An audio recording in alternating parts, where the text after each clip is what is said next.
नमस्कार, मी सलमान शेख. आपण पाहताय ABP माझा. विजय थलपती उद्या सकाळी 10 वाजता मुख्यमंत्रीपदाची शपथ घेणार आहे.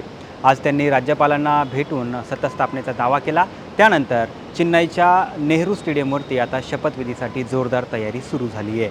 विजय थलापती यांच्या TVK पक्षाला भारतीय काँग्रेसने जाहीर पाठिंबा दिला आहे. 234 जागांच्या तामिळनाडू विधानसभेत 108 जागा जिंकून TVK पक्ष हा सर्वात मोठा पक्ष ठरला आहे. तरी बहुमतासाठी 118 या जादुई आकड्यापासून तो अवघ्या 10 जागा दूर आहेत.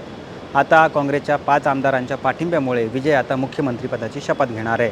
काँग्रेसचे तामिळनाडू प्रभारी गिरीश चोडणकर यांनी स्पष्ट केले आहे की हा पाठिंबा धर्मनिरपेक्षता टिकून ठेवण्यासाठी आणि जातीयवाद शक्तींना सत्तेपासून दूर ठेवण्यासाठी आहे. संविधानावरती विश्वास नसणाऱ्या शक्तींना रोखण्यासाठी काँग्रेसने विजय यांना पाठिंबा दिला आहे.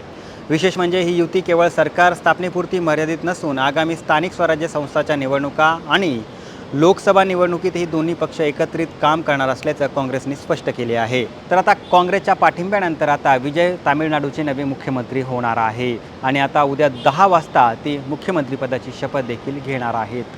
तर तुम्हाला ही माहिती कशी वाटली आम्हाला नक्की कळवा आणि जास्तीत जास्त लोकांपर्यंत हा व्हिडिओ नक्की शेअर करा आणि पाहत रहा ABP माझा.